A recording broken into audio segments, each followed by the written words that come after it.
बिस्मिल्लाहिर्रहमानिर्रहीम। ये ईमेल फ़ज़लुर्रहमान साहब हैदराबाद इंडिया। फ़ज़लुर्रहमान साहब का सवाल ये है कि उनके एक करीबी रिश्तेदार का इंतकाल हो चुका है और उनकी ज़िंदगी में ही उनकी अहलिया का भी इंतकाल हो गया था। अब उनके 4 बेटे हैं, 2 बेटियां हैं और उन्होंने अपनी ज़िंदगी में ये वसीयत की थी कि मेरे बेटे और बेटियां दोनों में मीरास बराबर तकसीम होना चाहिए, यानी सबको बराबर मिले। ये नहीं है कि बेटों को 2-2 हिस्से मिले और बेटियों को 1-1 हिस्सा मिले, बल्कि बेटियों को भी 2-2 हिस्से मिलना चाहिए। ये उन्होंने अपनी ज़िंदगी में ही वसीयत करके उनका इंतकाल हो चुका था। अब क्या हुआ कि उनके इंतकाल के बाद बेटों का कहना ये है कि भाई शरअन जो है बहनों का 1-1 हिस्सा होता है, हमारे 2-2 हिस्से होते हैं, इसलिए हम तो बहनों को 1-1 हिस्सा ही देंगे। तो फ़ज़लुर्रहमान साहब का सवाल यही है कि अब ऐसी सूरत में हमने क्या करना चाहिए। फ़ज़लुर्रहमान साहब, आपका जो सवाल है, देखो इसका जवाब हमको मिला है किताबुन नवाज़िल। किताबुन नवाज़िल जिल्द नंबर 18 पेज नंबर 38 हज़रत मौलाना मुफ्ती मोहम्मद सलमान साहब मंसूर पूरी ने तफसील के साथ में ऐसे ही एक सवाल का जो है जवाब दिया है।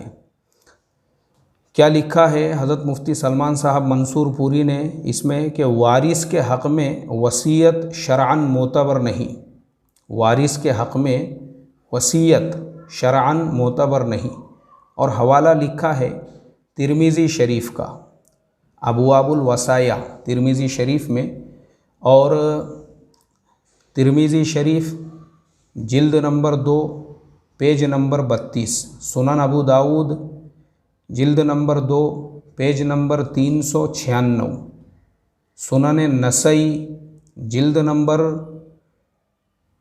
1 और पेज नंबर 113, मिशकात शरीफ।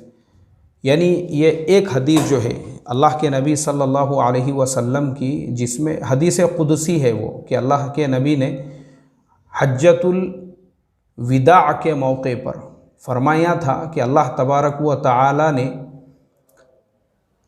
तुमको इस बात का हुक्म दिया है कि जो मीरास में हक़दार है, जिसको ऑलरेडी मीरास मिलने वाली है, तो फिर उसके हक़ में तुम वसीयत मत करो और वारिस के हक़ में वसीयत नहीं है।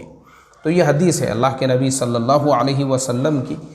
तो उसी की रोशनी में ये सारे हवालों के साथ में ये हदीस है। तो बेटियां जो है, बेटियां जो बुज़ुर्ग ने अपनी ज़िंदगी में वसीयत किए थे, तो बेटियां जो है वो ऑलरेडी उनकी वारिस है, तो उनके हक़ में वसीयत का एतबार नहीं होगा। लेकिन जब सारे भाइयों ने वालिद साहब की जो वसीयत थी उस पे उनकी ज़िंदगी में दस्तखत किए थे और सारे भाइयों का इस बात के ऊपर इत्तेफाक था कि भाई हम भी बहनों को बराबर का हक़ देंगे, तो अब देखो शरअन जो है उन बहनों के हक़ में वसीयत का निफाज तो नहीं होगा, लेकिन सारे भाई मिलकर अगर ये सोचे कि हमारे वालिद की ये तमन्ना थी और मरने के बाद हम अपने वालिद की तमन्ना को पूरे करते हुए, क्योंकि बाहर वालों को तो देना नहीं है, देना तो अपनी सगी बहनों को ही है, तो चलो कोई हर्ज नहीं है, हम अपना दिल बड़ा करके अपनी बहनों पर ही एहसान करते हैं और उनको भी बराबर का हक़ और हिस्सा देते हैं। ये बिल्कुल जायज़ होगा, ये उनके साथ हुस्न सलूक होगा, एहसान होगा और वालिद जैसा चाहते थे ये उनकी फरमाबरदारी भी होंगी। बाकी रहा शरई मसला, शरई एतबार से देखेंगे तो वसीयत का निफाज बहनों के लिए नहीं होगा।